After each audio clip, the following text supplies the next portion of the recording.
السلام علیکم ورحمۃ اللہ وبرکاتہ۔ محترم ناظرین، اس سے پہلے کی گفتگو میں ہم نے تقوی کے عمومی مفہوم کو سمجھنے کی کوشش کی تھی۔ انشاءاللہ آج کی گفتگو میں ہم تقوی کی شرعی حیثیت کیا ہے یا اس کی شرعی حقیقت کیا ہے، اس کو جاننے کی کوشش کریں گے۔ پہلی چیز تو ہمیں یہ بات اچھی طرح سے اپنے ذہنوں میں بٹھا لینی چاہیے کہ شریعت کے خلاف کوئی بھی بات جو قرآن اور سنت سے ثابت نہ ہو اس کو ہم ظاہر ہے تقوی نہیں کہہ سکتے۔ گویا تقوی جو ہے وہ شریعت کے عین مطابق ہوگا، اور شریعت چونکہ فطرت کے مطابق ہے اس لیے تقوی بھی جو ہے فطرت کے مطابق ہی ہو سکتا ہے۔ اللہ تعالیٰ ارشاد فرماتا ہے کہ فطرت اللہ التی فطر الناس علیہا، یعنی اللہ نے کی بنائی ہوئی فطرت پر جس نے اس نے لوگوں کو پیدا کیا ہے۔ گویا فطرت جو ہے ہم سے جو ہے تقوی کا تقاضا کرتی ہے۔ اس پر میں نے کچھ چیزیں اپنی سابقہ گفتگو میں آپ حضرات کے سامنے کی تھی۔ اس لیے یہ گمان کرنا یا یہ سمجھنا کہ شریعت میں جو ہے ہم سے جو تقوی کا مطالبہ کرے گی وہ انسان کی فطرت سے ہٹ کر ہوگا یا انسان کی فطرت کے خلاف ہوگا، کسی بھی طرح صحیح نہیں ہو سکتا ہے۔ تھوڑا اس بات کی میں وضاحت کر دوں کہ اس سے میری مراد یہ ہے کہ تقوی کے جو مروجہ مفہوم میں ہم نے جو سمجھا کہ اپنے آپ کو جائز جو فائدے ہیں اللہ تعالیٰ نے جو حلال چیزیں کی ہیں ان سے بھی رک جانے کو جو تقوی کا مفہوم دیا ہے وہ صحیح نہیں ہے، بلکہ اللہ کی شریعت عین فطرت ہے اور فطرت کا تقاضا تقوی ہے۔ اس لیے انسان سے بھی جس تقوی کا مطالبہ کیا جائے گا وہ بھی عین اس کی فطرت کے مطابق ہوگا، یا اس کی فطرت سے ہٹ کر کوئی چیز کا مطالبہ تقوی کے نام پر اس سے نہیں کیا جائے گا۔ دوسری بات جو اس ضمن میں آپ سے عرض کرنی ہے کہ تقوی یہ شریعت اور فطرت میں کامل توافق کا نام ہے۔ فطرت اور شریعت میں کوئی جنگ یا کوئی تضاد نہیں ہے، بلکہ اگر ہم گہرائی میں جا کر دیکھیں تو ہم کو دونوں بھی چیزیں ایک ہی محسوس ہوتی ہیں۔ پھر آپ دیکھیے کہ تقوی میں یہ بات ہے کہ اللہ تعالیٰ نے انسان کی جو فطرت بنائی ہے اس نے کوئی تقوی کے ذریعے سے اس پر کوئی پابندی اس معنی میں عائد نہیں ہوتی کہ وہ جو اس کی فطرت کے خلاف ہو۔ ہاں، یہ بات ضرور ہے کہ تقوی انسان کو اللہ کی ناراضگی سے بچنے کی کوشش کا نام ہے، یعنی اللہ ایسی چیزیں، اور ظاہر ہے جو چیزیں فطرت کے خلاف ہیں وہی اللہ کو ناراض کرنے والی ہیں، اور اللہ تعالیٰ کی مرضی اس فطرت کے ساتھ چلنے میں ہے۔ اس لیے فطرت ہم سے جو مطالبہ کرتی ہے وہ بالکل ہمارے سامنے روزہ روشن کی طرح عیاں ہے۔ آپ دیکھیے کہ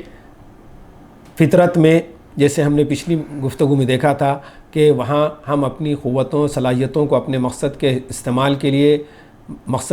کو حاصل کرنے کے لیے استعمال کرتے ہیں اور اپنی ذات کی حفاظت کرتے ہیں۔ یہی چیز شریعت میں آ کر ہمارے اندر صاف صاف ایک ایسے رب العالمین کا خوف اور عدل الہی کا ڈر ہمارے دل میں بٹھا دیتی ہیں، جو انسان کو اس بات پر آمادہ کرتی ہے کہ اس کی زندگی کی جو سیدھی سچی راہ اس کے خالق اور مالک نے متعین کر دی ہے وہ اس راہ پر بلا چوں چرا چلے اور ہر طرح کی بے راہ روی اور گمراہی سے اپنے آپ کو بچا لے۔ یعنی تقوی کی شرعی حیثیت یہ ہوئی کہ آدمی اپنی زندگی کو خدا کے مقرر کیے ہوئے حدود کے اندر رکھے، پہلی چیز۔ دوسری بات یہ کہ وہ دل کی گہرائیوں سے اس بات سے ڈرتا رہے کہ اس نے اگر اللہ تعالیٰ کے دی ہوئی شریعت کے خلاف یا اس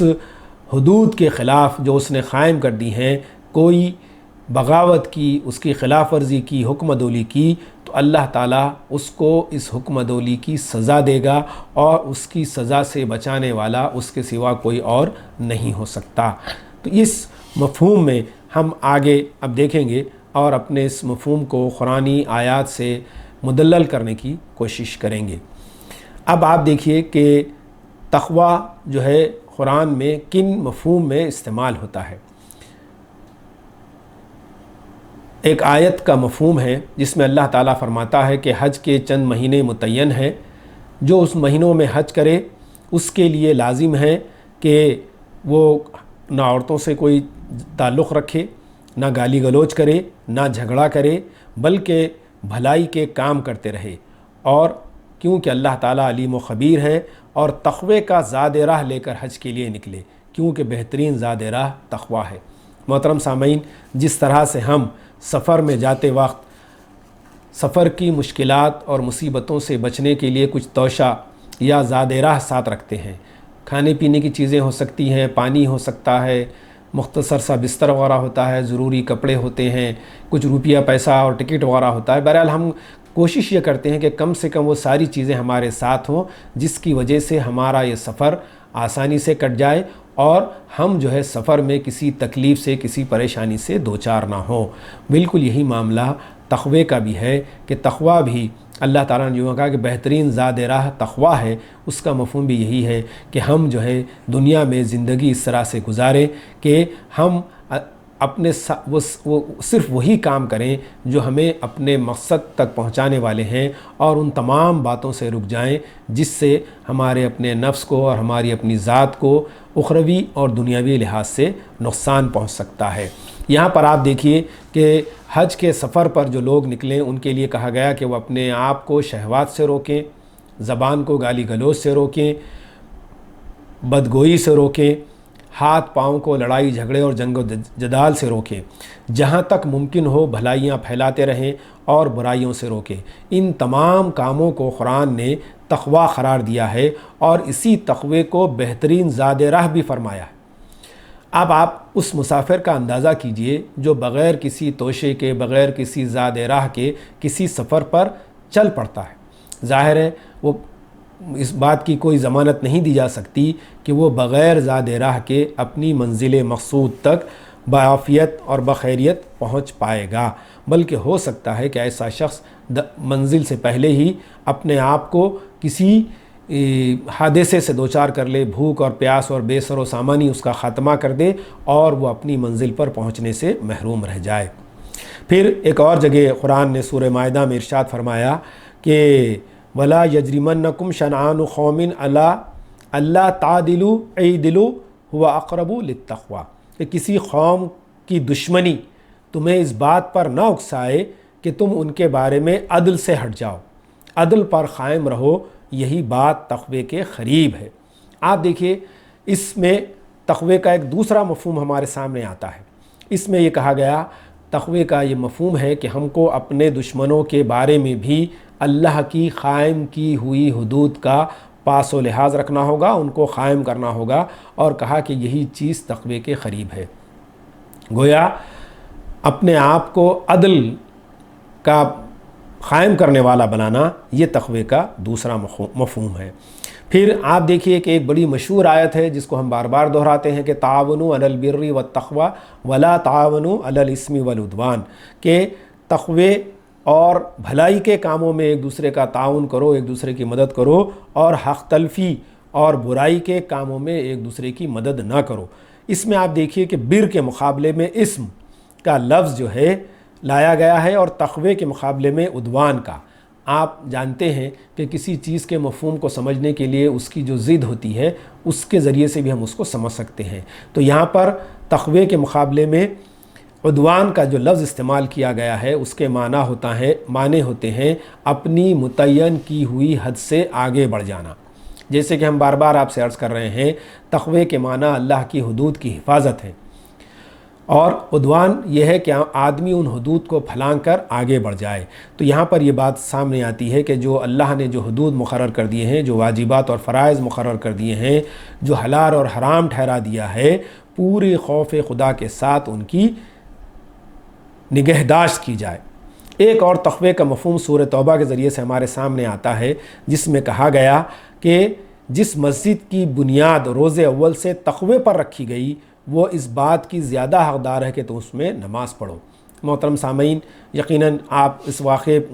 کی طرف آپ کا ذہن جا رہا ہوگا جو مسجد زرار کا جس میں ذکر ہے۔ آپ دیکھیے کہ مسجد زرار جو بنائی گئی تھی وہ مسلمانوں کو نقصان پہنچانے کے لیے بنائی گئی تھی۔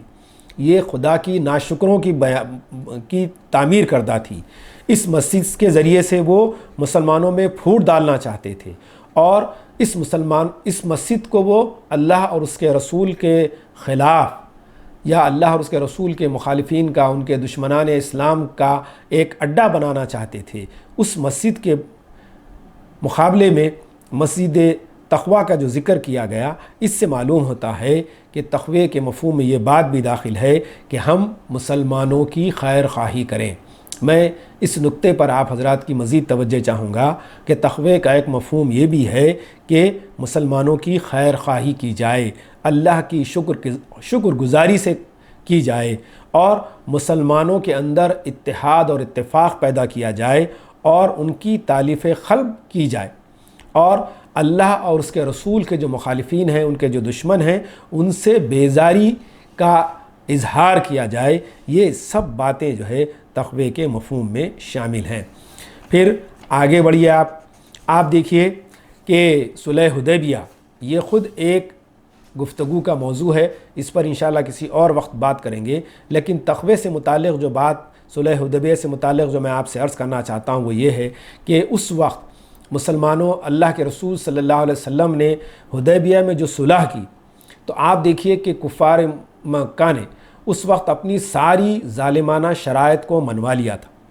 اور مسلمانوں کے جذبات بہت زیادہ برانگیختہ تھے اور بہت پریشان تھے، بلکہ اس میں جو ہے ایک عجیب سی بے چینی کی کیفیت جو ہے اس مسلمان گروہ میں طاری تھی۔ لیکن آپ دیکھیے کہ وہاں پر مسلمانوں نے جس غیر معمولی نظم و ضبط کا اور اللہ اور اس کے رسول کی اطاعت کا جو مظاہرہ کیا، وہ تاریخ میں اپنی مثال آپ ہے۔ اور اللہ کے رسول کے اس فیصلے کے بعد، اس معاہدے کے بعد، کسی بھی صحابی نے مخالفت کا تو خیر چھوڑیے، اس پر جو ہے آمنا اور صدقنا کہا، اور کسی بھی قسم کی مخالفت اس کی نہیں کی، اور اپنے ان جذبات پر قابو رکھتے ہوئے، اپنے جذبات پر کنٹرول کرتے ہوئے، وہ اللہ تعالیٰ کے اور اس کے رسول کے ذریعے سے کیے گئے اس فیصلے پر انہوں نے اپنی تمانیت کا اظہار کیا۔ گویا انہوں نے رضیت باللہ ربا و بالاسلامی دینا و بمحمد رسولہ کی الفاظ جو ہیں اس کی گویا عملی تعبیر پیش کر دی، اور اپنے جذبات کو قابو میں رکھ کر اس صلح کو مکمل طور پر مان لیا۔ تو اس سے یہ بات بھی معلوم ہوتی ہے کہ اب ہم کو جو ہے اپنے جذبات اور احساسات پر بھی جو ہے پوری طرح سے قابو رکھنا ہوگا، اور ان کو اللہ اور اس کے رسول کی اطاعت کے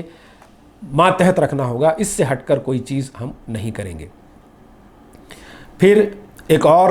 قرآنی مفہوم جو تقوی کا ہمارے سامنے آتا ہے وہ یہ ہے کہ وہ اگر ایمان لاتے اور تقوی اختیار کرتے تو اللہ کے پاس ان کے لیے بہترین اجر تھا۔ آپ دیکھیے کہ یہاں پر تقوی کا لفظ وَعَمِلُوا الصَّالِحَاتِ کی جگہ پر ہے، اور اس پوری آیت کے سیاق کلام کو پیش نظر رکھیں تو یہ معلوم ہوتا ہے کہ یہاں پر یہود کی طرف اشارہ ہے جو اللہ تعالیٰ کی کتاب کو چھوڑ کر دیگر سفلی علوم میں مبتلا ہو گئے تھے۔ ان سفلی علوم سے بچنے کو بھی جو ہے تقوی کہا گیا۔ پھر ایک اور جگہ قرآن میں ارشاد ہوتا ہے کہ وَلَكُمْ فِي الْقَصَاصِ حَيَاةٌ يَا أُولِي الْأَلْبَابِ لَعَلَّكُمْ تَتَّقُونَ، یعنی اے لوگو تمہارے لیے قصاص میں زندگی ہے، اور اے عقل رکھنے والے انسان تم اگر صحیح سمجھو تو تمہارے لیے قصاص میں زندگی ہے تاکہ تم جو ہے تقوی اختیار کرو۔ یہاں پر تقوی کے ایک نئے مفہوم سے قرآن ہمیں روشناس کراتا ہے، وہ یہ ہے کہ قصاص لینے کو بھی جو ہے تقوی کہا گیا، کیونکہ اگر قصاص نہ لیا جائے تو پھر ہم جو ہے اللہ کی یہ حد اگر ٹوٹ جائے اور بے گناہوں کا قتل ہوتا رہے اور اس کا کوئی بدلہ نہ لیا جائے تو پھر کسی انسانی جان کی حرمت باقی نہیں رہے گی، اور ہر آدمی ہر وقت جو ہے اپنی جان کے دھوکے سے دوچار رہے گا۔ اس لیے یہاں پر قصاص لینے کو بھی جو ہے تقوی کہا گیا۔ پھر جس کے آیت کا تذکرہ پچھلی ہم نشست میں کر چکے، روزے کے بارے میں کہا گیا کہ یا ایھا الذین آمنوا کتب علیکم الصیام کما کتب علی الذین من قبلکم لعلکم تتقون، کیا ایمان والو تم پر روزے فرض کیے گئے جس طرح تم سے پہلے کی امتوں پر فرض کیے گئے تھے تاکہ تمہارے اندر تقوی پیدا۔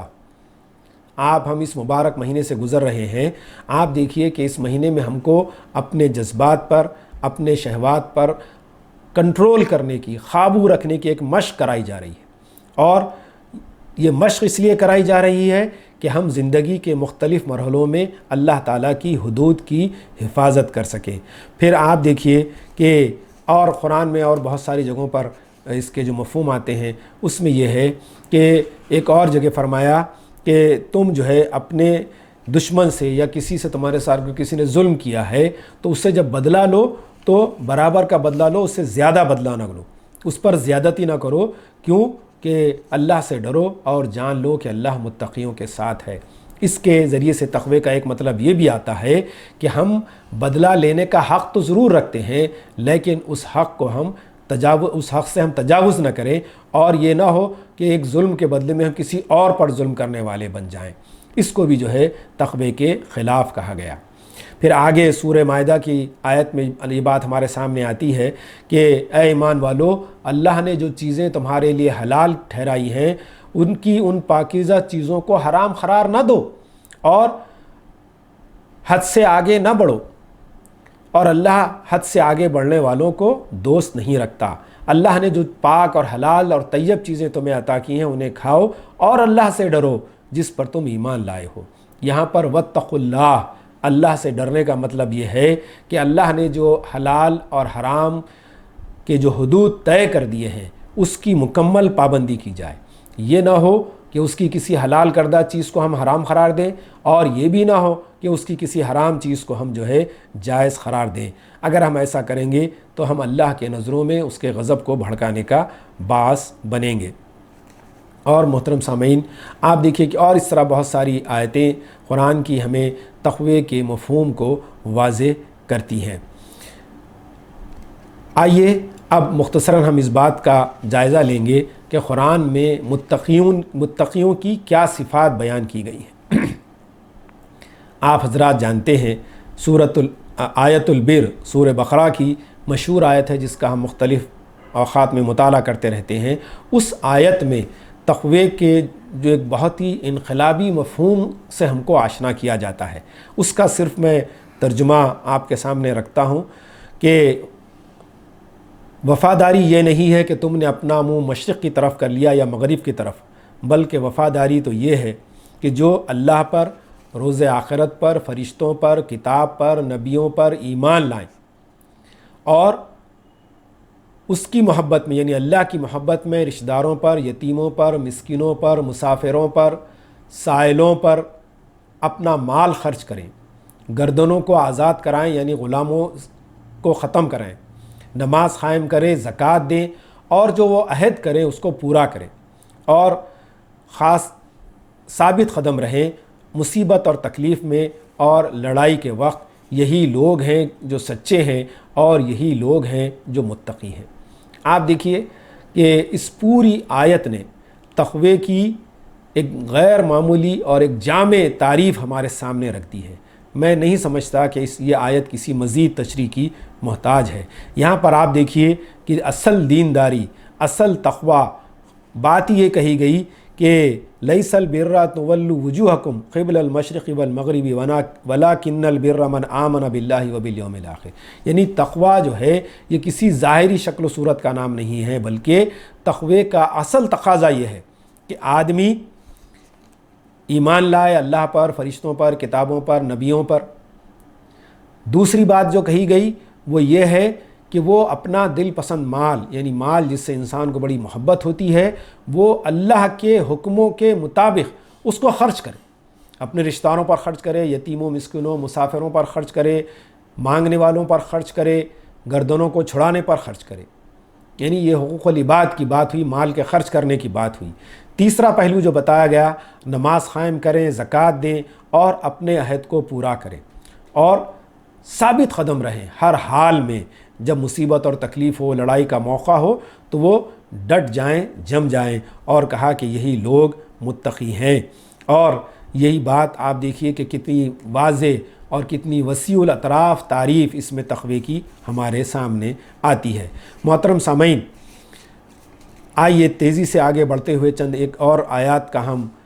مطالعہ کرتے ہیں تاکہ تقوی کے مفہوم کو اور مزید ہم واضح کر سکیں۔ قرآن نے کہا کہ بلا من اوفا بعہدہ واتقی فإن اللہ یحب المتقین، ہاں جو اپنے عہد کو پورا کریں اور اللہ سے ڈریں تو اللہ ڈرنے والوں کو دوست رکھتا ہے۔ گویا اس آیت میں تقوی کا ایک اور مفہوم یہ بیان کیا گیا کہ ہم اللہ تعالیٰ سے کیے ہوئے عہد پر قائم رہیں، اس کی بد عہدی کرنے سے بچیں۔ پھر آگے ارشاد ہوتا ہے کہ یؤمنون باللہ والیوم الآخر وینہون عن المنکر ویسارعون فی الخیرات واولئک من الصالحین وما یفعلوا من خیر فلن یکفروہ واللہ علیم بالمتقین، کہ وہ لوگ اللہ پر اور آخرت پر ایمان لاتے ہیں، منکر سے برائیوں سے روکتے ہیں، بھلائی کے کاموں میں سبقت لے جاتے ہیں، یعنی آگے بڑھتے ہیں، یہی لوگ نیکوکار ہیں، صالحین ہیں۔ اور فرمایا کہ جو بھلائی کے کام بھی یہ کریں گے اس کا انکار نہیں کیا جائے گا بلکہ اس کو قبول کیا جائے گا بھلائی کے کاموں کو، اور اللہ تعالیٰ متقین سے باخبر ہے۔ گویا اس میں متقین کی صفات میں اللہ پر ایمان، آخرت پر ایمان، اور برائی سے روکنا اور بھلائی کا حکم کرنا، بھلائی میں آگے بڑھنا، اس کو جو ہے صالحین کہا گیا، اس کو متقین کی صفات کہا گیا۔ پھر ایک اور آیت کے مفہوم میں یہ بات آتی ہے کہ وہ لوگ جو اپنے رب کی مغفرت کی طرف اور اس کی جنت کی طرف دوڑتے ہیں، جو متقین کے لیے تیار کی گئی ہے، اور کہا کہ جو فراغی اور تنگی میں ہر حال میں اللہ کی راہ میں خرچ کرتے ہیں، غصے کو پی جاتے ہیں اور لوگوں سے درگزر کرتے ہیں، معاف کرتے ہیں، تو وہ لوگ جو ہے واللہ یحب المحسنین، اللہ ایسے احسان کرنے والوں کو قریب رکھتا ہے، پسند رکھتا ہے۔ اب یہاں پر آپ دیکھیے کہ متقین کی جو صفات آ رہی ہے اس میں ریپیٹیشن چھوڑ کر جو نئی بات ہمارے سامنے آتی ہے وہ یہ کہ آدمی تنگی ہو یا فراغی ہر حال میں لوگوں کے حقوق ادا کرنے کی کوشش کرے اور اپنے دشمنوں کے ساتھ رحم کا، شفقت کا، عفو اور درگزر کا معاملہ کرے۔ اور ایک اور قرآن کی آیت یہ روشنی ڈالتی ہے تقوی کے مفہوم پر، فرمایا کہ دار آخرت ہم نے ان لوگوں کے لیے خاص کر دیا ہے جو زمین میں تکبر نہیں کرتے، فساد نہیں مچاتے، اور کہا کہ انجام کار کی کامیابی متقین کے لیے ہے، یعنی متقین وہ لوگ ہیں جو تکبر سے بچ جاتے ہیں، زمین میں بگاڑ پیدا کرنے سے اپنے آپ کو بچاتے ہیں، اور کہا کہ ایسے ہی لوگ جو ہے وہ متقین کے زمرے میں شمار ہوں گے۔ پھر آخری ایک بات کہہ کر اپنی بات کو میں مختصر کروں گا، وہ یہ ہے کہ کہا گیا کہ متقی لوگ وہ ہیں کہ کانوا قلیلا من اللیل ما ینہون وبالاسحار هم یستغفرون وفی اموالہم حق للسائل والمحروم۔ تو کہا گیا کہ احسان کرنے والے لوگ وہ ہیں جو راتوں کو کم سوتے ہیں، صبح کو استغفار کرتے ہیں، اور ان کے مالوں میں سائل کا یعنی سوال کرنے والے کا اور محروم کا حق ہے۔ قرآن متقین کی یہ صفت بتاتا ہے کہ وہ تہجد گزار ہوتے ہیں، قیام اللیل کا اہتمام کرنے والے ہوتے ہیں، اور استغفار کرتے ہیں، اپنے گناہوں کی معافی مانگتے ہیں، اور اپنے مال سے سائلوں کا اور محروموں کا حق نکالتے ہیں۔ محترم ناظرین، آپ دیکھیے کہ یہ تقوی کا مفہوم جو قرآنی آیات سے میں نے چند آیات سے آپ کے سامنے پیش کرنے کی کوشش کی، وہ مروجہ مفہوم جو ہمارے ذہنوں میں ہے اس میں کتنا بڑا فرق ہے۔ یہاں پر آپ دیکھیں گے تقوی 24 گھنٹے ہے، یہاں جہاں تقوی میں تہجد کی نماز کا، استغفار کا ذکر کیا گیا، وہیں معاملات کا بھی ذکر ہے، وہیں پیسہ خرچ کرنے کا ذکر ہے، ایمانیات کا ذکر ہے، پھر دشمنوں کے ساتھ عفو درگزر کا ذکر ہے، مال کو خرچ کرنے کا ذکر ہے، عہد کو پورا کرنے کا ذکر ہے، اور تأمرون بالمعروف و نہی عن المنکر یعنی برائیوں سے روکنے اور بھلائیوں کے فروغ کا، بھلائیوں کو بڑھانے کا ذکر ہے۔ تو آپ دیکھیں گے کہ تقوی جو ہے کتنا وسیع الاطراف ہے، اور یہ تقوی گویا 24 گھنٹے، اور جیسے کہ ہم کہتے ہیں 24/7 ساتوں دن 24 گھنٹے چلنے والا عمل ہے۔ تقوی یہ صرف چند اذکار کا یا کسی گوشے میں بیٹھ کر اللہ کے ذکر کر لینے ہی کا نام نہیں ہے، بلکہ اس سے آگے بڑھ کر تقوی وہ کچھ ہے جس کو ہم نے قرآن کی آیت کے ذریعے سے آپ کے سامنے واضح کرنے کی کوشش کی۔ اللہ تعالیٰ سے دعا ہے کہ اللہ تعالیٰ ہمیں تقوی کے حقیقی مفہوم کو سمجھنے اور اس کو اپنی زندگیوں میں لانے کی توفیق عطا فرمائیں۔ وآخر دعوانا ان الحمد للہ رب العالمین۔